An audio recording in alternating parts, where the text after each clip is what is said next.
Shut up and sit down. Welcome to the Big Blue Offensive Podcast with Mike Trainer, Jay Jules, and John Depot.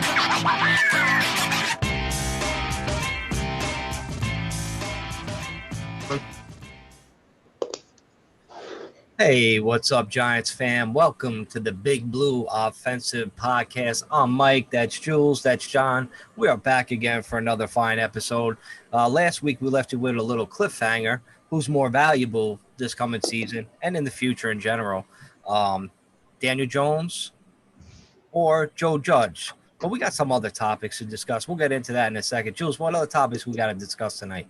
Listen, it's crazy. I thought it was kind of a bit of a goof in the beginning when I heard it, but apparently Brandon Jacobs is actually getting some noise and some phone calls regarding playing defense, which we'll obviously get into a little bit. And then a couple of Giant players that should actually improve in 2021, and not guys that you may be thinking of, guys that have done well, but may even do better. We'll get into more details, of course, as we go along.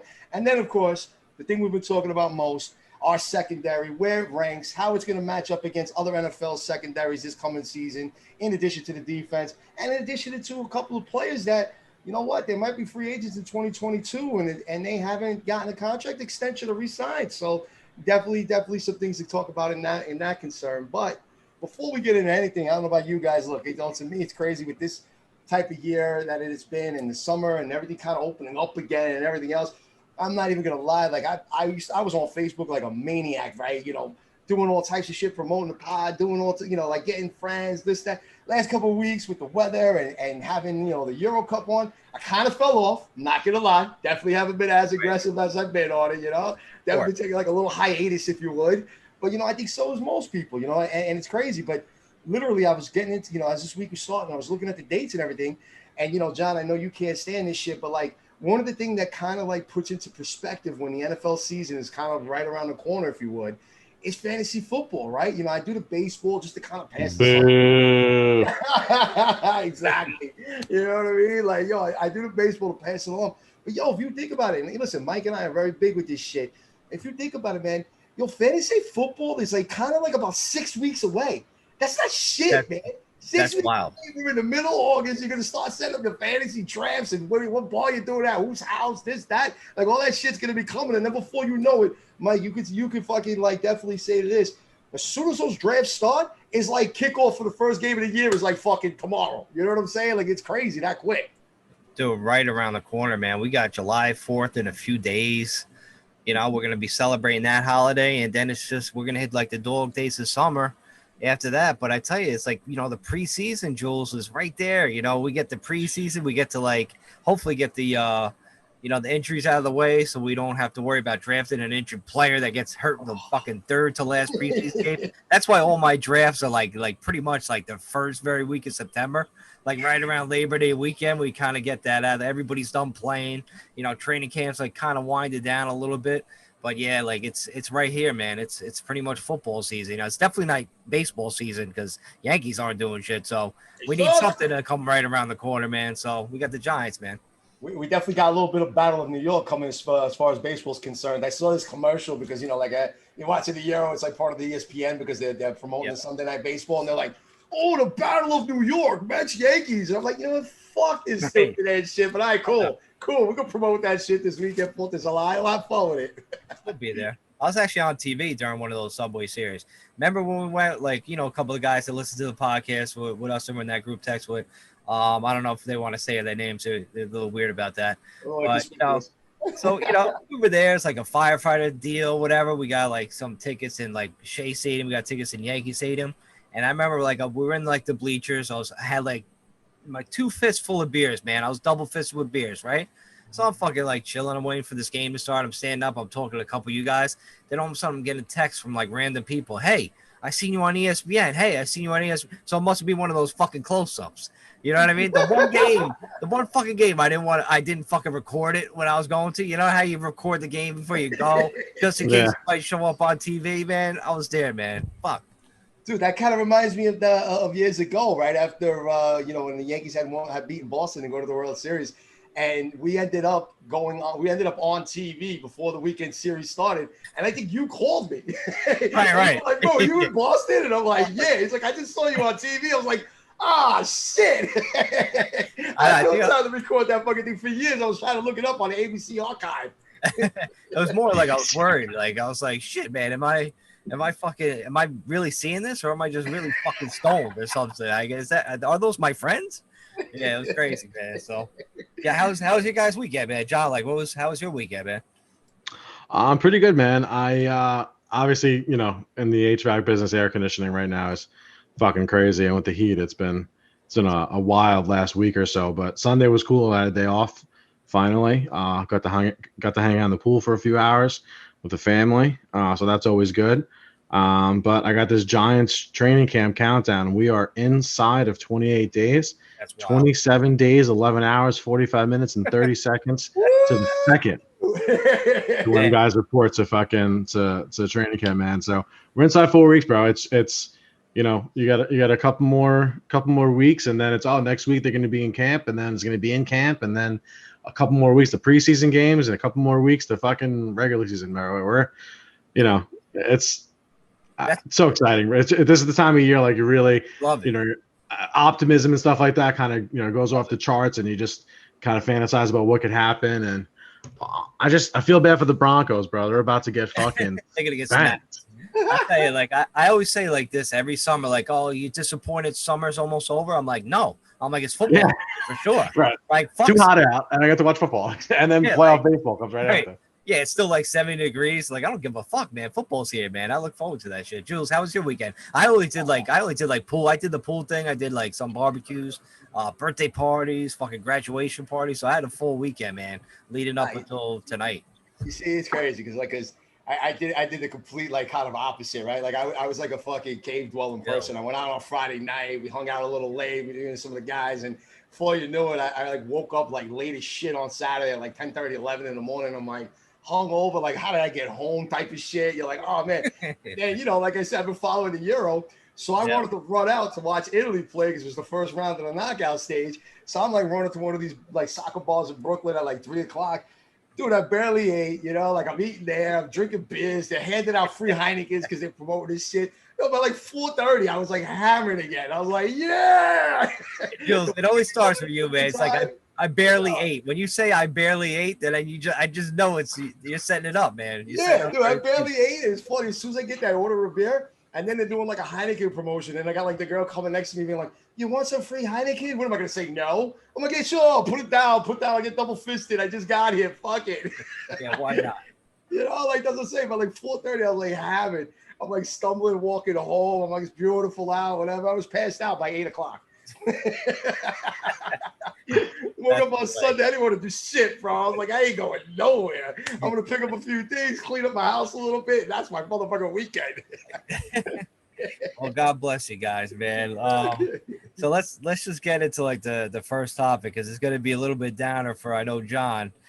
We didn't discuss like where we're gonna go with this. We left you with a little cliffhanger last week about who's more valuable to the Giants season next year, and not just this coming year. I mean, but like in the future in general. I got some thoughts about this. I guess I'll start. Like, who's more valuable, Daniel Jones or Joe Judge? Now, I'm gonna go with Daniel Jones, and I'm gonna give you the reason why I think it's that way. I'm hopefully one of you guys pick Joe Judge as more valuable because, like Daniel Jones, like you need a quarterback. Obviously, it's a quarterback-driven league. Everybody knows that. You need a quarterback to be successful. So, I'm just basing it on history. So you look at a guy like Pete Carroll, coach of the Seattle Seahawks. He got fired twice. From like the Jets, Patriots, or whatever the fuck he was from. And then he got to Seattle, and then all of a sudden, lo and behold, he drafts Russell Wilson. Totally changes the franchise, sets the franchise in a new direction. All of a sudden, he's this great coach. Bill Belichick back in the day, he was, on Cleveland. He went to the Jets. He sucked. He wasn't a great coach. Then all of a sudden, he met his match, Tom Brady.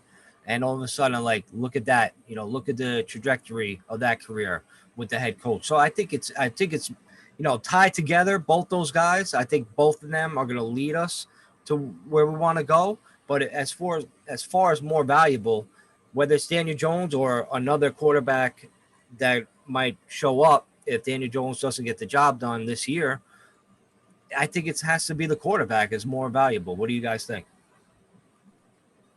I don't. It pains me to pick one over the other, and honestly, I can't decide one way or the other.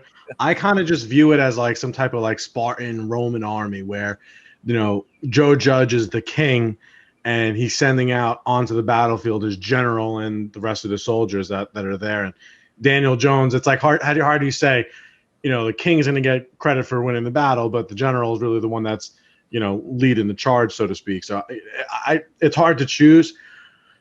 I think if you have a really good quarterback, it could make up for a bad head coach. I think a bad head coach, you can't. All right, let me rephrase this. A good quarterback can make up for a bad head coach. A good head coach, it's very difficult for them to make up for a bad quarterback. So I guess if you go from that standpoint, Mike, you would be right. You're saying Jones is more important than Judge, but it's so hard to say, to discredit Joe Judge's importance. Like, just look in the last 17 months or 18 months, whatever it's been, the impact he's had in this franchise, this fan base, this market in general, as far as sports, like the trajectory of what's going on. It's hard to say that he's not as important, but on the field is really what counts the most. Guys being pumped for you to slide in mud is one thing. Going out on the field and winning 13 games is another story, and we need Jones to be as good as he could possibly be for that to be the case. So Yep. I guess you're right, Mike. I can't say different. Well, you are bringing me to the point, but I want to hear what Jules says before I speak on that. So, Mike, I'm gonna make your day.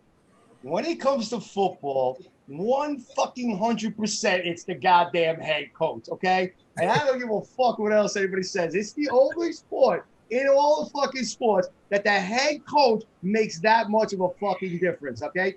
You look at the guys that are look at Pat Mahomes, who's his head coach, Andy Reid, hell of a fucking head coach, right? You want to look at fucking Brady with all those runs, Belichick, a hell of a fucking head coach. And what did Brady do?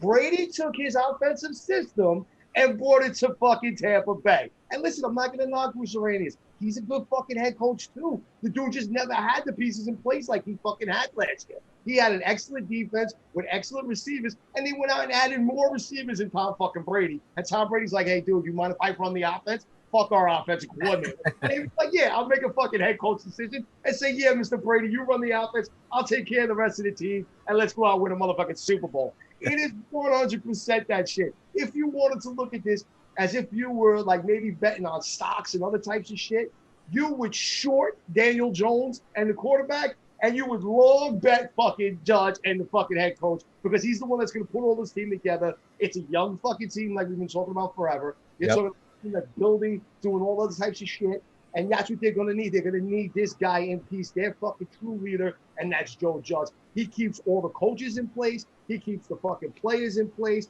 He makes the big decisions when they got to be made. When assholes like Colombo need to be fired, get the fuck out of here. They're fired, and he keeps that culture intact. There is no question about it. Look, he didn't draft Daniel Jones. Daniel Jones fucks up this year. We got 2 first-round picks. We'll go get another fucking quarterback. We don't need that motherfucker if he's not that good. Joe Judge, 100%. Joe Judge. All right. I mean, that's a great explanation, man. But I was going to say, it's been a trick question the whole time. They're both more valuable. Nah.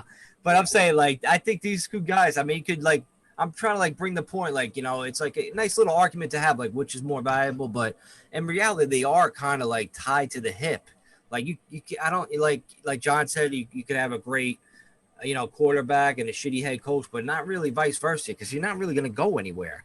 I think a quarterback makes up for that. Maybe not winning the big game, but maybe going deep into the playoffs. But you can't have shitty coaching at the same time, because you need a guy like an Andy Reid or whatever to get these guys motivated, play the smart, keep your coaching staff, oversee everything. It's not exactly an easy job. But yeah, at least listen, these two guys are going to be tied at the hip for hopefully like the next 15 years and hopefully get a lot of success. But I just it'd be a nice poll if John, you want to post another poll about maybe who's more valuable, which of these two guys. I'm interested to see what what people got to say about that. I think just we put it on Twitter. I think you're going to get a landslide victory for Joe Judge just because, there's a lot of the fan base that love. Well, most of the fan base loves Joe Judge. I would say a solid 90 to 95% would give a positive opinion on Joe Judge. The same can't be said for Daniel Jones, and there's probably however many people would say that they're not confident in Joe Judge, that portion times 3 want Daniel Jones to fail. Not even, have confidence in him. Forget about that section of the fan base. Right. But you have a huge portion of the fan base that actively roots against Daniel Jones' success. I have money on it to kind of back it up. So we put it to a poll. I think it'll be like 78-22 or something like that, split between the two of them in favor of Joe Judge. But if you really break it down, like you said, it's like the yin and the yang almost. It's like 2 legs. You know what I mean? You're not going to be able to run a marathon, and if you got one leg shorter than the other. Like really, you need, well, to a degree, obviously, but you need balance. You need both of those to be strong and dynamic leaders to have success. And I know I'm super positive on the Giants, this and that. If you really watch them closely, I don't know how you can say that there's many other guys that the Giants had access to getting that you would want more than these two, Joe Judge especially. No, listen, I think John is 100% right with the fact that if you put it to a poll, people aren't even going to fucking look at the poll. I have an actual better poll that I think if we did run, it would be great. I'll get to that in a second because he's right. It's going to be more of a fan-based contest, right? There's so many people that are hating on Jones at this point in his career, and everybody's going to be like, Judge, it's going to be a fucking landslide. I think it'll be more like fucking 90-10, you know what I mean? But, and especially, here's the but, especially in this fucking day with social media and the millennials and all this other nonsense, right? If you said what's more important to a team, the head coach or the quarterback, watch that one fucking get tweeted the fuck out 100 times over and people flipping out and going nuts. Because you'll have these answers that they're going to get. I'm going to hold you the truth, bro. He can play on any team. He's great, bro. He's great. And then you'd have some realists that understand football and would be more like, well, look, you know what? You put a head coach there, he can make an average quarterback good, and he can take a superstar quarterback and make him a fucking MVP. And that's the difference. But that would be a better poll. Just suggesting, hey, throw your polls. In, hit us up. 2 polls. Hit We're us going up skiing, on boys. Facebook. All right. BBL, NYG. Hit us up with the DMs. Come at us. We're ready for that shit. And you're going to see us tweet this shit out later this week. We're going double polls, man. Double polls this week, man. I'm interested to see what people got to say about it. Yeah, I mean, listen, I want to see how close John and I are. Like, I went on the far end with the 90-10. You were what? What'd you say, John? 78-22? Whatever. 78-22. I gave him more specific, yeah. Yeah, 78-22. I'm sure I could see a lot of arguments on this poll happening in the subtweets.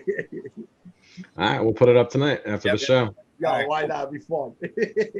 All right, cool. So let's now we're off that topic. Let's take a quick break, and we'll be back with some more topics we have to discuss on the BBO NYG podcast.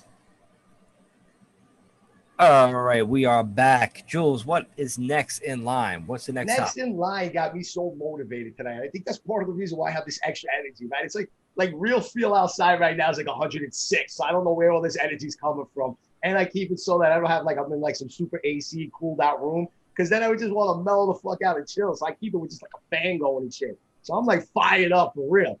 But yeah, man. So in the news, Brandon Jacobs, dude. What the fuck? 38-year-old Brandon Jacobs is going to return to the D-line. She got me fired up because I'm like, yo, maybe I could try out for some like Toronto team or some shit. Like come back to arena football. Be like Kurt Warner. I was packing shit in the grocery store and now I'm throwing touchdowns on arena football. Like it's crazy, dude. Like, look, this dude, granted, he's a big, fucking, tough, athletic guy. We got that part of it. But to just come straight out of retirement after playing your entire professional career on the offensive side of the ball at running back, to come back and literally fucking go play defensive tackle, like, I don't know, man. It's just crazy that teams are actually giving him a call. I don't think much of this is going to actually happen, but you know what? You got Tim Tebow playing tight end. You got fucking Jacobs want to be a fucking defensive tackle now. Like, I don't know, man. It's fun. It's good news. It's great to talk about at the end of June. I mean, that's for sure.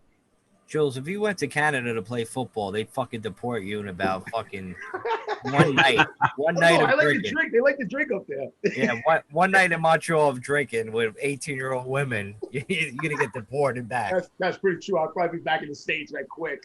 Guaranteed. I can't believe Jacobs is just doing this, man. I'm like, listen, God bless him. Sometimes people don't want to hang it up for real. So listen, I'll give him a shot. Tebow got a fucking shot. He's playing fucking tight end. Just fucking bring Brandon Jacobs in for like a celebrity fucking 1 day of training camp or whatever, man. See what he got. Brandon Jacobs is 38 years old. Born July. He's going to be 39 in a couple of days. Next week. Old man. I think this is one of those things where some beat reporter somewhere read a fucking tweet about him joking around about playing linebacker or whatever, defensive end or whatever it was. And, it kind of catching fire, someone else asking him a question, him saying, oh, yeah, I'll fucking definitely come back. And then, the story just kind of runs rampant. I don't know. Listen, I love Brandon Jacobs. If he wants to come hang out for a fucking, a couple preseason games and see him lay some running backs out, fuck yeah. But, I think that's pretty much all that is. But it's a cool idea, though, man.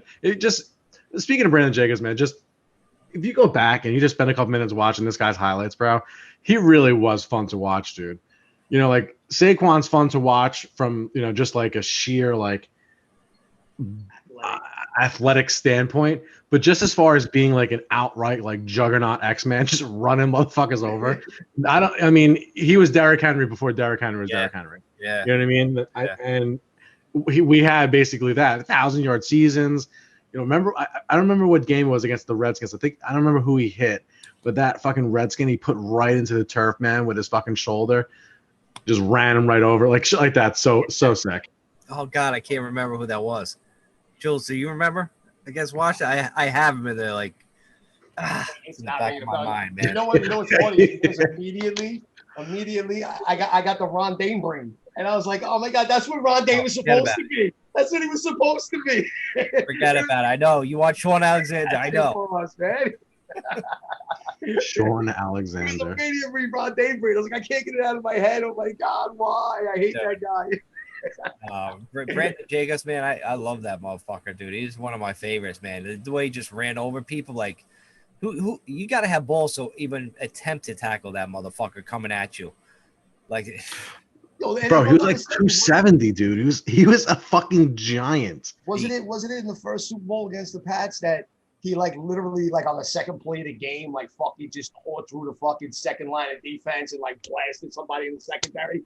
And I remember I was like, yo, I'm gonna stay quiet. I was at the Week 17 game. I was like, there's a lot riding. And that shit, I jumped up like, that's how you fucking hit. I was going crazy. Yeah. I couldn't fuck up the rest of the game. It was like the second play of the game. I think I was like, yo, I'm gonna be quiet at least for the first half. I couldn't even shut up.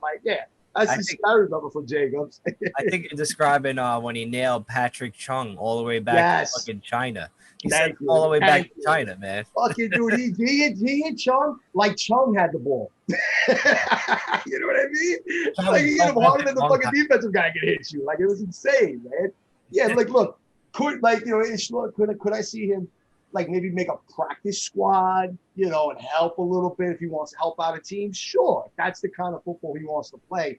But to actually be part of the starting and get in a game, it's going to be more like a Rudy thing. Where we put him in like Rudy. Yeah. Right. All right. You guys want to be shocked right now, and you may know this, and maybe I'm just a buffoon for not knowing this.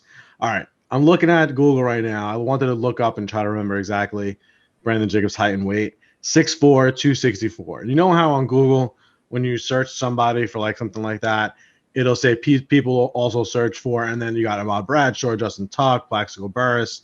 Yep. All right. If you were to guess how tall Tom Coughlin is, how tall would you say? 5'10". 4'8". Jules? 5'10". 6'2". Ooh. Bro, he's fucking huge. He doesn't look 6'2" at all. No. Well, he did easily 5 inches shorter. By the time, you start shrinking when you get older. So, he was in his 60s and shit. That's what we Yes. All the time. Right. He was 6'2". Yeah. 5'10". Yeah, right. He definitely shrunk. There's no doubt about it. Yeah. Do people shrink 5 inches though? I mean, No, 6'2" is fucking. I mean, for a regular person, that's fucking tall, dude. Yeah, no, he's above average, that's for sure. Yeah, absolutely. You know, I would like, average that's is like good. 5'10", 5'11". I Like would, that. I would have I've never seen thought that. I've seen things shrink 5 inches down to about 5 inches in my life at times. 5 inches down to 5 inches. Yeah, only when Yeah, I'm very, very, 5 very inches down to symmetrical 0, shrinkage like there. like minus a half inch. only when I'm done. I'm talking about like 9.5, 10 inches. Double digits right there. Yeah. I Damn. cracked the double digit mark. Well, you know what's funny? Like, We are still The talking Holy about thing fantasy right there. football, right? what's that? We are still talking about fantasy, right? Oh yeah, of course. Of course. Sanchez. No, but you know what's funny is one of the other things I wanted we could talk about was like you go from hearing about Brandon Jacobs and all this kind of shit, and then you hear like sort of like a lighthearted kind of article Right. when he was actually now signed and playing with the team and everything else, and that's Kyle Rudolph. Where in the article he was saying he feels like a rookie, for a number of reasons. I mean, this is his first team that he is with since his rookie season, other than the Vikings with the Giants, right? He says he's walking around the facilities and like, he doesn't know where things are. He's asking for directions. He's doing these. He's like, wow, man, I almost feel like a rookie. But he goes, but at the same time, with the OTAs and the way that the team is feeling and the way that the environment is and the culture, he's like, it's an excitement that's actually making me feel like I am a rookie again. And like he's actually even becoming more excited about wanting to play this year, being on this Giants team with Evan Ingram in a contract year, with him being a veteran tight end. Obviously a better blocker. He might even be a better pass catcher. The ability to run routes and speed might go to Ingram's side slightly. Yeah. But you start looking at this and you'd like to start to keep this feeling again. Who initiates the culture? Judge. So therefore, I still say Judge is more important than Daniel Jones, but. I'm not going to get into that right now, but it's cool to hear these type of veteran players come into the team and they're having this kind of excitement. I don't know how you guys feel about that. Listen, I mean, go ahead, John. Can't hear you. Oh, he muted himself. Yeah. I said, go ahead. I want to try to get my thoughts together here on this. Yeah, no doubt. What were you saying, Mike? Oh, do you want me to go? Yeah. All right. So he, Kyle, like he came here to fix the red zone offense. Our red zone offense was fucking terrible. Of course, he's going to be happy and excited because a lot of that focus in the red zone is touchdowns, and it's going to be directed towards his way because I don't think like Ingram in a small field, like 20 yards, to the end zone you're talking about. I don't know if he's that great getting open that quickly. I think Ingram is better suited with the big play, getting more room to maneuver, So I think you're going to see a lot of balls thrown Kyle Rudolph's way. And damn right, I'd be excited too, man. He might get double digits touchdowns, man. Kyle Rudolph might have a fucking year, man. I think that's where Kyle Rudolph is mostly going to be used is more, like Ingram was running a lot of those hook routes and shit like that, which just isn't his game. With his speed, especially the matchups that he's in, a safety or a linebacker is going to be matched up on him. You want him getting to a full gallop and running away from the defender, not just running 10 yards or 5 yards and then turning around really quick and just popping the ball up in the air. Rudolph, that's exactly what he does. He's not going to be out running guys. So what you want him to do is use his huge frame to just basketball that catch in. And you're looking for a 17-yard gain. You're looking for a 4, 5, 6, 7, 8-yard gain like that. And optimally that pass is thrown on the 3-yard line, six yards into the end zone. He just goes up, grabs the ball, comes down, touchdown. And what does he have? 3 drop passes in the past 4 years, right. And he's been relatively healthy almost through the entire time. Like, I think Ingram has had more drops in a single game than Rudolph has had in 4 seasons, and that might not be an exaggeration. So you're gonna have that, and as far as his excitement and stuff. I mean, you work at any place for 10 years, man. You leave that company to go to another place, you're going to feel like, a child again walking in on the first day. It's like kindergarten, or, you're the new kid just moved to a new neighborhood, went to a new school. Like that's what it's got to be. And I think because the team is so young, the core of the team is so young, the foundation is, you have that kind of like youthful exuberance. They love the coach. They all sense that there's something special going on here. everybody around the team says it. Like everybody, even the beat reporters say like something weird. Like, there's just something there. So when you get these free agents coming in here to to the second year of this new era of Giants football, there's just a lot to be excited about, and it's probably truly palpable in the building. Maybe the Giants just have a great organization that treats players so well that Kyle Rudolph was like, yo, Minnesota organization sucks. These Vikings fucking, they're terrible. They treat people like shit. Like, I'm going to New York, man. Everything's for great up here. First class, baby. That's Listen, it. First class all the way. When you guys start talking about the red zone, man, I was getting like a little bit of a chub, bro. Think about it. You can have a double tight set. I gave you an erection? Wait, what? No. It was the thoughts of the red zone, baby. I'm like, yeah. Double tight sets with Galladay split out. Maybe you even bring in Tony. Man, you know what you could do with that kind of offense? Like, you can have, like, Tony running around, end arounds like that. We had Evan fucking Ingram running. I'm pretty much sure that Tony would run that shit better. You can have play actions off of that where you do a little bootleg and dump that shit to Kyle Rudolph. Oh, yeah, Barkley would be lined up in the back. There's a bunch of shit we could do with him, too. Like, and Jones is fast. Fucking fun. Right. I don't give a fuck. Listen to me. Right. It's great. If things go well, if the Giants offensive line could be average, they almost have an indefendable offense. Almost. If the right call is made and the players execute on a regular basis, they'll have an indefendable offense. You're not going to be able to, if whatever you're trying to stop, they'll have a counterattack that will bludgeon you, right? You want to sell out to stop Saquon Barkley? Okay, you're going to have basically man coverage against Kenny Galladay. Giants are going to be in favor there versus 30 teams, 29 teams in the NFL. You like that matchup one-on-one. Slayton on number twos, you like that matchup probably 22, 25 teams in the NFL. You have Evan Ingram in a lesser role, using his athleticism more against 25, 28 teams. You like that matchup. Kyle Rudolph against whoever he's going to be going up against, with his catch percentage, you already know that he's as successful as anybody with what he's asked to do. How are you stopping this team? Even if you have one of the best secondaries in the league and you could man up one-on-one against everyone, which you can't, but if you could, you still have to deal with Daniel Jones taking the ball 80 yards for a touchdown. How do you stop that? How do you stop that on a consistent basis? What happened? Hopefully he doesn't trip himself up when he's like he's away from everyone 60 yards down the field. This motherfucker, if he does that 3 times a season, run 80 yards, falls on his face every single time with an open thing. If he goes into the end zone, this guy wins 2 Super Bowls. It will not matter. He'll go right to the fucking Hall of Fame, bro. As one of the most prolific quarterbacks. Listen, don't forget, didn't Derek Jeter have to come try to teach Eli Manning how to slide? I know that's a joke, but I'm just saying, remember he couldn't fucking slide for shit. It was like, bro, how do you not know how to slide? I learned how to do that shit 8 years old in Little League, bro. Slide is the easiest thing in the world. Like, what the fuck, man? I think it's more that mentality, that warrior kind of mentality, bro. They're not looking to give up. They're looking to run the fucking next guy over. Yeah, that's what it is. I think it's just an instinct.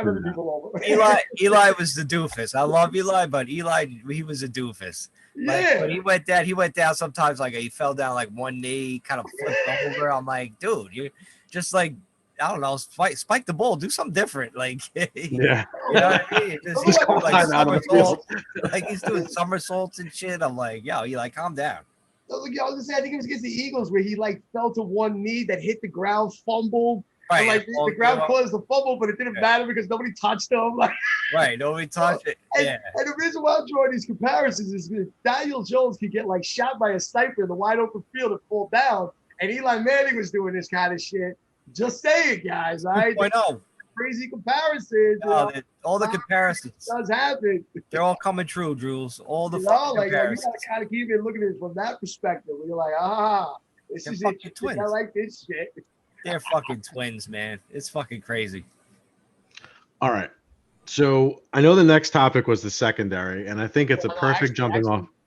We were going to talk about two players that, one maybe had a good season, the other one, he had a good season 2 years ago, but these guys are in position in 2021 to actually improve. And listen, we can pause back to the other thing in a minute, but I just kind of wanted to pause it there, maybe take a quick commercial break. We'll come back, We'll talk about those two specific players because one of them kind of ties into what we were kind of joking about just before. We'll take that break and we'll come right back. And we are back with the BBO NYG podcast. Juice brought up a topic, John. What is he talking about? Two guys we're going to decide upon? That's The right. two guys. I know Darius. Do we have these guys? What are their names? Give us Yes, their we names. do have these names. Yeah, Darius Slayton Yep. and Logan Ryan. Logan Ryan. Which one you guys want to start with? Slayton. Yeah, let's go with Slay. Right? Yeah. It was funny because, part of what we were talking about, and that's what, I was like alluding to, was Darius Slayton, right? Because look, nowadays, if you look at a good amount of teams, right? And we'll start with the Super Bowl champs, right? They had three very capable wide receivers. They had Gronkowski as a tight end. They had these running backs, right? They had these offensive weapons. I mean, you had Godwin, you had Evans, you had Antonio Brown, right? And they each one of those three guys was able to step up in certain areas. Well, now you're going to have Darius Slayton, and let's not forget like teams like Pittsburgh, Dallas, that's in our division, right? With their three-headed wide receivers. Pittsburgh with their three-headed wide receivers. Cincinnati took a pick where they got themselves a three-headed fucking wide receiver set. This is what we're kind of maturing to as well. And Slayton might be that guy because guess what? Now Slayton doesn't have to match up on that CB1 this year. He's not going to get that attention. He might not even have to line up against the quarterback too, because we might have to put him in a slot occasionally, right? Mix and matching him with Tony, mix and matching him, with other receivers that we have on this team. With Darius Slayton, if he was a breakout candidate last year, and he was the possibility, and everybody was talking in the offseason how he's going to be our wide receiver one, and he's going to do this, and he's going to do that. His numbers weren't that bad last year. His touchdowns were way down. But if there's a guy that can literally take it to that next level and have one of his best seasons as a receiver, it could be Darius Slayton this year with all the pressure off of him. Bro, him not going up again. Like, Saquon went down, and after a few weeks of the season, you just saw Evan Ingram was not going to be the guy that the Giants needed him to be, right? So I think Darius Slayton became somebody that the defense wanted to take away. So he wasn't able to kind of statistically progress, I guess you can say. I don't think that with this new coaching staff, I don't think that he didn't become a better receiver over the course of the 12 months. I just don't think that that's possible. I think he did become, in some way, shape, or form, a more refined receiver. But because of the limitations of the offense as a whole, his numbers suffered for it. Now, I will say, people say that he regressed going into the season, and the only thing that really regressed was the touchdown numbers. I think I said it before on the podcast. He had two more catches and 11 less yards. I mean, you couldn't be more consistent if you fucking set it up in Madden to do that. 11 more yards, actually. Was it 11? Okay, whatever it was. You're talking about, and if he does the same thing this year, but he gets his touchdown numbers back up to rookie season, that's as good as number two receiver as you could hope to have. It's not like this is going to be a passing game reliant team. You know that they're going to be a run first team, so it's not like you're going to have a 1,600-yard receiver and 1,100-yard receiver. It's probably not going to be the case. You're going to think, Galladay will probably be between 1,100 and 1,200 yards, but between Shep, Slayton, and Tony, you're probably going to bounce somewhere between 600 and 800 for the three of those guys each. So, you get Slayton with, 750, 800 yards, 60 catches, 70 catches, and fucking 8 touchdowns. Dude, what else could you possibly ask for out of a 5th-round pick? Right. And we can't forget, man, that connection between Daniel Jones and Darius Slayton in their rookie year, that shit was fucking fun to watch, bro. You saw it, you felt it, you could taste it watching the games. They just knew each other, and it was like perfect. They were a perfect match. They started off the year like this past season. They started off the year like that, John. 2 touchdowns. It was good. Like even against Pittsburgh, Slayton was getting open deep over the top, but then all of a sudden, like that injury came, and then that shit fucking lingered, man. You could see it. He wasn't hitting the cuts as quicker as he was. He wasn't breaking off the edge on like this, going deep down the side. He lost his step. And you could see it, like he was hurt all year. And you know what I mean? That's another thing that hampered, the offense. Because And right, he has a real connection with him. the Saquon injury, that was just a huge blow to the team. The way defenses could scheme, you just took the boxer's right hand and tied it behind his back. Right. When you lose Saquon. Right. And now you look at Slate, like, oh, double team him. Exactly. Especially when you know that Evan Ingram, you really don't have to go crazy covering or, dedicating your efforts to, because, after 4 or 5 or 6 games, you're already popped up a few balls for interceptions, ran wrong routes that turned into interceptions. So, if I'm a defensive coordinator saying this guy is just going to give me the ball anyways, what am I going to do? I'm going to scheme my whole defense around him? No. Who's the next guy there? It's Darius Slayton and Sterling Shepard. And you saw they made plays, both of them, Shepard and Slayton. And now with the additional pieces they have, I think you're going to see them flourish this year. Yeah, me too. That's what I think. Remember the Rams on turf? They were scary on turf back in the day. They had that sick offense. You watch that. Yep. The greatest show on turf. You're going to see the greatest show in MetLife. It's going to be Listen, you know what? This is where I may have to agree with some of them, and I know John's going to get mad again here, with some of the experts, right, when it comes to fucking fantasy football. But you're right. You know what? Like, outside of maybe Barkley, the defense, and possibly Daniel Jones as a quarterback one, maybe backup quarterback, it's going to be tough to really start a lot of these Giants players fantasy-wise, because we are going to be spreading the ball out like crazy. I guarantee you there's going to be games where you're going to see Galladay go for 100-plus yards, like 8-9 catches and 2 touchdowns. There'll be games where Rudolph catches 2. There'll be games where Ingram might catch 1. There's going to be a game or 2 where you have Tony scoring a couple of touchdowns, Slayton scoring touchdowns, Shepard scoring touchdowns. Like, if this goes the way it's supposed to go and everybody stays healthy, this shit's going to get spread out everywhere, man. It's going to get spread out everywhere. And, like, that's just going to make it, like you've been saying, where it's so much hard to defend because these guys are stepping up. But can I see an improvement with Slayton? And the answer is yes, because this is a guy that can free up and he can really secure that number 2 or that slot role. And you're right. Look, if he's been consistent already on a down season, he might end up with 65 catches for like 900 yards and get those touchdowns back up to like 6 or 7. And then that's where you might see this kid really step up. It's his 3rd year. They always say that receivers in that 3rd season, that's sort of like that peak level for a receiver. Here comes most positions, yeah.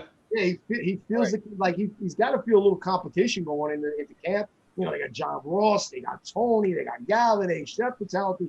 Yo, you got to step the fuck up, bro. This is your year. And he's a guy that if he – look at that. You proved it, John. We said he's consistent. So having 10 more catches, maybe 100 more yards, and an extra couple of touchdowns is not crazy. Don't be surprised if Slayton does kind of put up those numbers this year. That's all I'm saying. I think he's a good player, man. I really do think he's a good player. I don't think he's going to be a top 10 wide receiver, but boy, if he's not going to be in the top 20, 25 receivers as our number 2 and never really, I want the guy to make all the money in the world, obviously, but if he's not getting wide receiver 1 money, man, this guy could be a New York Giant with Daniel Jones for the next decade plus, bro. All right, 5th round pick, come out together. Prediction time for touchdowns on the Giant offensive players. I think Shepard's going to have like 11, Slayton probably 13. I can see Kyle Rudolph probably having like 8, Galladay probably like 30, and Barkley probably like 46 touchdowns. That's what I'm going with. 46. That's my prediction. Bro, we should have just a straight up bold prediction episode before the season starts. Oh, yeah. That's coming. Yeah. We'll just go player for player, bro. Just wild, bold predictions. It's gonna be based on a lot of my bets I put in for the fucking.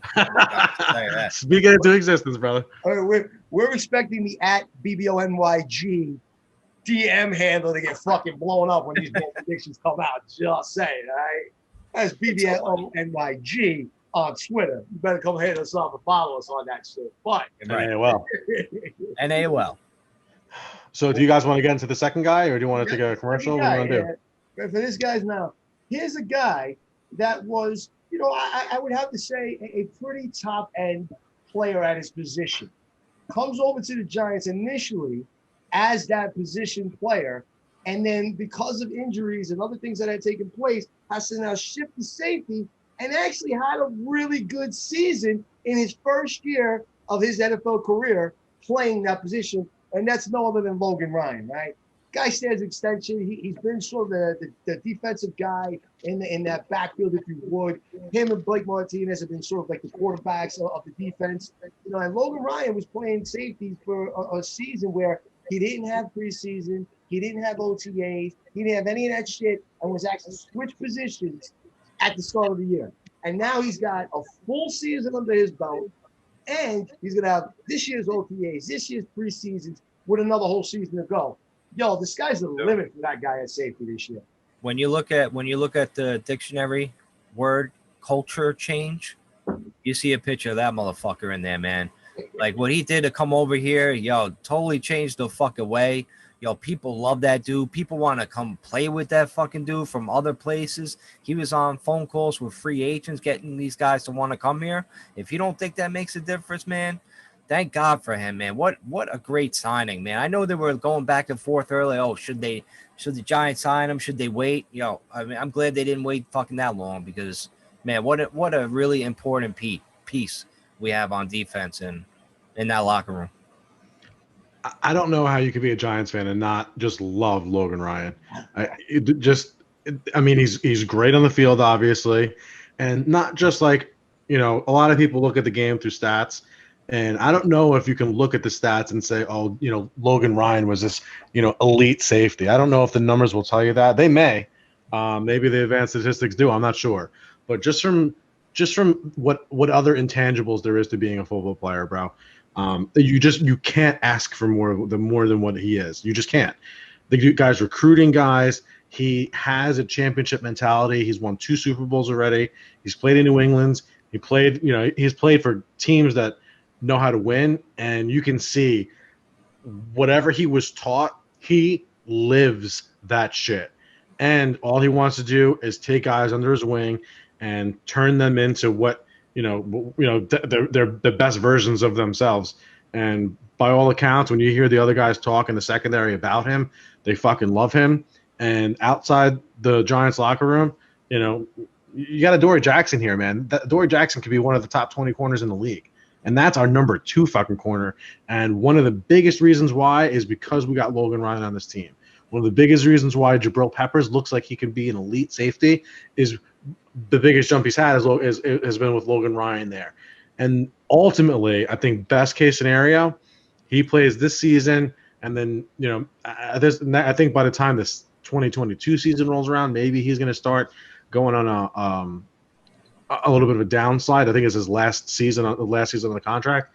Bro, I fucking hope that he can turn Julian Love mentally into the same player. Teach him the game the same way, be able to recognize what he needs to recognize to play the position, best case scenario. And Julian Love be that guy for the Giants for the next, 5-6 years or whatever it ends up being. I like Julian Love. I like it. Yeah, I think that, Logan Ryan, hopefully he could teach him everything he knows and he could kind of take over for him in a couple of years. But Logan Ryan on the field, man, just coordinating what he needs to coordinate. He's gonna have a C on his chest this year, and you're gonna see him ball out. And that safety room is gonna be fucking sick to watch. My question is, like, how is he available? Like, that's my question. How the hell was that guy available? Usually that's the question I get from women when they start dating me. Like, how the hell were you still available, Mike? You're a unicorn. I don't know. It's amazing. It amazes me sometimes. Bro, but yeah, thank God they got him, man. Thank God. I mean, dude, listen, for what it's worth, PFF, we go back and forth with their fucking ratings and rankings. Yep. They already had him in the top third of the league. All right. And that's just with barely a year under his belt with nothing else going on. So sky's the limit. He's already been quoted for saying that he thinks he could be one of the best safeties in the NFL. So sure. That's what he's fucking going after this year. You bring back a guy like McKinney, who I don't think affects him, only helps him as far as Logan Ryan's concerned. I think he's going to affect another player that's a favorite of ours. We're going to we can never talk about McKinney. But dude, when you add all that together, now you have a Dory Jackson there. You brought in my boy Ojolari, who's going to get some fucking pass rushing going. So now you got to get rid of that ball faster, all right? Yo, this is going to be a team to watch out for, man. And it was leading into what we'll talk about as far as the topic of secondaries is concerned. But, John, I know you wanted to get a point in or topic in before we jump into the secondary conversation. What was that about? Oh no, the before I was talking about going to yeah, I don't remember. We're gonna have All to right, get no back. worries. We'll No put me on the spot worries. for a second. Then it's on to the secondary, all right? It's there. Because we were talking about how like the offense is gonna be like, an unstoppable offense if things go right, like with the talent that they have. And then I was going to go to the defense and say pretty much the same thing. You're not going to be able to run the ball. The secondary we have, you're not going to be able to pass the ball. And they're going to mirror each other and be pretty formidable, man. Those practices Obviously, fun. What happened? Those practices are going to be fun to watch the offense go against the defense and vice versa. Bro, iron sharpens iron, man. Iron sharpens iron. Sometimes, listen, I'm just relating it to my personal life. I'm in sales. Sometimes you get into a rut and you can't sell. You go 4, 5, 6 appointments in a row, customers in a row without paying them. Sometimes it's not the lay down that gets you going. Sometimes it's that hard fought battle that you have with somebody to close them. That's what gets you going, like in my field. And sometimes it's the same thing. If you got a weak defense, that offense is going to be kind of just going through the motions. You got a strong defense that's looking to make plays on you and embarrass you on the field during practice. You're going to be going there with your fucking A game. And when you practice with your A game, you play with your A game. When you play with your A game, you win football games. That's what gets you guys going, huh? Or that's what gets John going. What gets you, Jules, excited? What gets you going? What doesn't John's get me like John's closing deals at the job, man. Like at the last minute. I'm saying, like, what gets me to quiet the fuck down? A lot of alcohol to pass out. Maybe some of that weed shit. That'll get me to calm down a little bit. Some of that weed shit, fire, bro. Like, once I get going, right? It doesn't take much. Like, fucking, like the wind can blow a certain way, and I'm like, woo, that's that summer breeze, baby. Let's go get some beers. Man, the only thing that gets me riled up is seeing Jules act like a maniac when he's drinking. But besides that, is when every Sunday morning when I wake up and I get ready to fucking pregame, man. I start drinking like at 11 o'clock because it's like kind of like almost noon, but it's like right there. Like the morning's done and you're watching pre-games. You're like, oh my God, the Giant game is an hour away. And you're fucking drunk and you're ready to go at the 1 o'clock, man. Sundays, man. Nothing beats a Sunday during the NFL football season. Hell no. For real, bro. It's great. Even when your team sucks, you still just, man, it's nothing like it, man. Shit. Love football. And it's crazy because we were about to get into talking about the secondary. And to me, our secondary and everything else is gonna be fucking front and center right away. Yep. And I'm gonna get to what I mean by that in a minute. But Mike, what do you think? We take one more commercial break before we get to that, and we'll get right to that topic. Absolutely, man. Quick little commercial break. We'll be right back with the BBO NYG podcast. Who's that secondary piece? All right, we are back with the BBO NYG podcast. Jules, what's up with that secondary, man? So listen, man, like we've been talking a lot about it, right? There's guys coming back. We signed Jackson. We've got guys that, literally have now learned a position, got a full season under their belt, all types of shit going on with that secondary. So when I look, there was a couple of articles. One article read, what are some of the most improved secondaries, right? And we ranked third behind Cleveland and the Broncos, of course. And then you go into that, our famous PFF, the fucking greatest one ever that we always go off of, right? Well, we looked at that shit and they had us ranked 7th. But guess who they ranked number 1 secondary in the NFL? Redskins. No. Redskins don't even think we're in the top 10. Their defense was up there, but just particular secondary. Number 1 secondary in the NFL. Don't look it up, guys. We're throughout his mic. Throw one out real quick. Number 1 secondary. I'm gonna go with the Chargers. They were up there, but the number 1 secondary, according to them, as of June 9th, if I'm not mistaken, Ravens was the Denver Broncos. Oh my So God. let's fucking get it on, all right? If there's ever a time below. when you're gonna rank these motherfuckers number 1, we're ranked number 7. It ain't like we gotta wait till fucking November. Here we go, week motherfucking 1. We are getting it on. Our fucking secondary versus their motherfucking secondary at our home to kick off the fucking 2021 season. What better fucking way to showcase what we got versus what supposedly the number 1 fucking talented NFL secondary is and see what fucking happens, all right? That's where shit is going to go. Look, if my man Jones can throw 2 touchdowns in that game or 3, that's the best secondary. We fucking get a couple of interceptions. I don't want to hear, man, they don't really have a good quarterback. They don't got this. They don't got that. They got Bridgewater over there. That guy knows how to manage a game. We'll see who wins that job. But bang, number 1 versus number 7, week motherfucking 1. Let's get it on. That's a good preview for that game, for the Giants-Denver game. That's a really great preview. That's something to look out for, Jules, because a lot of people on social media, when they see we were open against Denver, they're like, oh, what kind of opening game is that? It should have been Philly. It should have been in our division. So, yeah, it's going to be a good matchup, man. A lot of people are kind of sleeping on that game. And that's why that spread is, like, so low, and Denver being favored by, like, a point or two. So now you get it. So it's Daniel Jones versus their secondary and Drew Lock probably, or Teddy Bridge maybe if he sneaks in against their secondary. I mean, come on, man. That's the matchup. Dude, you're right, Jules. That's the matchup. That's it. I understand that they have the names to kind of get that, accolade, I guess you can say. But how many seasons of football do you have to watch until you understand that your first-year corners don't play well? They play good. They play okay. They say Surtain may not even have to start. That's even part of the rumor there with that shit. That's how deep their secondary is supposed to be. Yeah, their number 1 pick in the top 10 doesn't even have to fucking start against us. Just saying the shit that's being read, bro. I know. I mean, listen. I don't know. They have 3 top 25 corners, and they drafted a corner in the first round. That's probably poor team management, if you ask me. So I don't know. I guess you look at the Giants secondary, man. It just looks so fierce, and it's hard to imagine that there's going to be too many more teams that can stack up against them. But I guess we'll see what they're made of. We're going to be throwing some fucking serious firepower at them. So it might be fun to get. We just got to think of a good nickname to nickname those guys.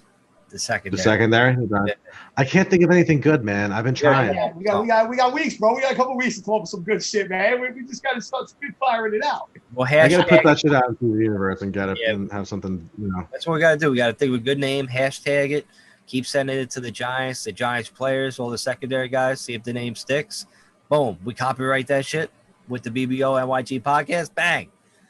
Millions. That's how we do it, man. So millions. So just real quick, John, just to kind of answer what you were saying, right? And I'm going to butcher some fucking names here because I always butcher names. So let me just get through the names and then we, correct them out as we go.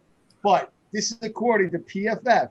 Denver Broncos, number 1 team. No team improved its secondary more than the Broncos this offseason. Last year, 3rd-round rookie Michael Ojemudia, an injured A.J. Bouye, and Bryce Callahan. I know I killed those first 2 names. I don't give a shit. Who played out of his natural slot position were the team's top 3 outside corners. Denver now has the luxury of deciding which of Kyle Fuller, Ronald Darby, or top 10 pick Patrick Surtain will start the season on the bench due to Callahan's likely move back inside. The Broncos also have a case for fielding the league's best safety tandem in Justin Simmons and Kareem Jackson, who rank 2nd and 6th respectively in PFF. Wins above replacement metrics since the start of the 2019 season. So here you go, man. They got a bunch of young guys at their corners. Some were healthy, some were hurt. They're saying that this is one of the best safety tandems in football versus our shit. It's fucking on, bro. Like you said, once we can come up with the fucking thing, we'll just call them the big fucking overrated orange against the Giants, whatever hashtag we come up with. Overrated Orange. I like that nickname for Denver Black. We got overrated orange for the Broncos. We got that one in books already. Broncos got the overrated orange, Overrated black orange, or overrated fucking back 4, whatever the fuck you want to call them. But fuck. All right, so give it. How's the New York City skyline? What's that? New York City skyline. I love it at night. I love taking it and go watch it. I got some of it over here. If you guys been looking on YouTube and shit, you can see that Jules' new drawing that he did today before he went on. So you're saying name the secondary. That's the name. Yeah, New York skyline. Man, if I gotta shoot out a secondary name, because you think of the Leads of the Boom, right? And I know the Patriots had a decent one too. You gotta come up with something like that where it's gonna be I don't know, man. Like you know, it makes me think of like the Yankees with like the fucking bleachers and shit, you know, and like, you know, that's the Bronx Zoo over there. You know, you got to come with some kind of clever like that for the back for the back four there. Yeah, what about Big Blue Glue? Oh shit, Big Blue Glue, son. Big Blue Glue. Yeah, that's You put that out. Yeah, I'm gonna make a name. I'm gonna make glue and call it Big Blue Glue and sell it to fucking Giant fans. I'm like, yo, you gotta rub it on your hands before the fucking game. Listen, you know, There's a bottle of semen. I think you know what? A bunch of fucking Smurfs. We've done throughout a bunch of this podcast tonight is we've come up with a million different types of polls, right? Like, what do you think, coach versus the quarterback, Daniel Jones, Judge, and now the other one should be like, what do you think we should call the fucking, like, what should the secondary's nickname be for the Giants? You know what I mean? Yo, that's 3 polls. Idea sent to us for this, man. Yo, John, you're doing 3 polls tonight, man. Yeah, the title of this app. Blow that bitch up. We polled up. Pulled up.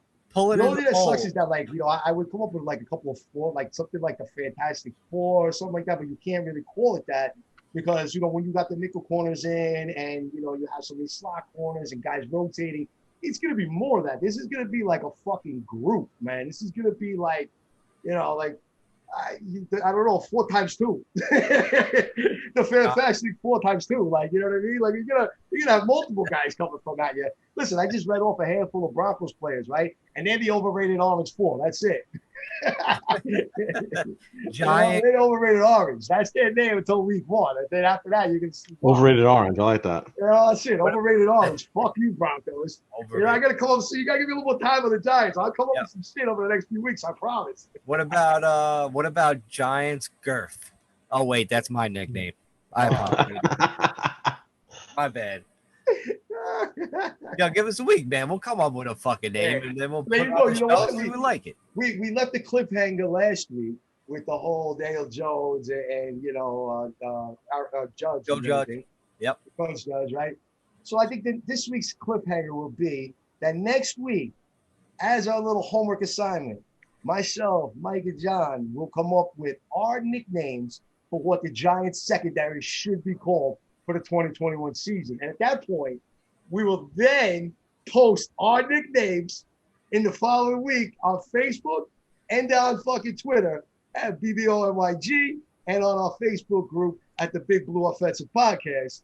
And we'll let you guys decide which ones you think. All right. And then we're going to roll with that shit. And don't forget, we're going to put a little TM in the corner of everything that we say next week. Because if that shit does hit off, like that guy whoever fucking over Danny Dives or that bullshit, yo, we nicknamed the secondary. All I'm saying is we're trademarking that shit on this fucking podcast. There ain't no doubt about it. TM. That's it. TM, motherfucker. You'll see that shit in the corner. I'll have a t-shirt of that shit. I might even get one. I'll do it like ghetto style with like markers and shit. I'll just like draw it up and just put it on. I don't wear that shit. In a white t-shirt. And a black fucking magic marker. Like a blue marker. Be like, yeah. You know, like I'll try to find one of them old school ones that were like fucking like the size of like a motion and shit. It was like so thick and fat. I think like kids used to tag up on the streets with it all. I'll try to find one of those and write on a t-shirt. Right. Right. That's gangster. But that's what we got in store for next week. All right. So keep it out for that. We think that this secondary is so good that it deserves its own nickname. It's something clever, something good, something fitting. Because that overrated Orange fucking secondary, fuck them. Can't wait till we go up against them week 1. That's right. We are going to hype up that Denver matchup because it's become real. They're supposed to be the best secondary. Us as Giants fans feel like we got one of the best, if not the best. Let's put it to the fucking test. And we don't got to wait long. We just got to wait till week 1. So, yes, next week, that's what's up and coming. We're going to nickname that fucking that secondary. But I think that about does it for us this week. This is another episode of the Big Blue Offensive Podcast. You can find us at Twitter at BBONYG. I know we say it fast all the time, but that's BBONYG at fucking Twitter. All right, that's our handle. Hit us up all the fucking time. All right, we're there. We also have a Facebook group that's a lot of fun. That's the Big Blue Offensive Podcast. Look for that group. Type it in. Come check it out. You know you can find us on everywhere podcasts are heard. Listen to this show. It's only going to get crazier as we get closer to the season. More guests are going to come on, former players, all types of shit, man.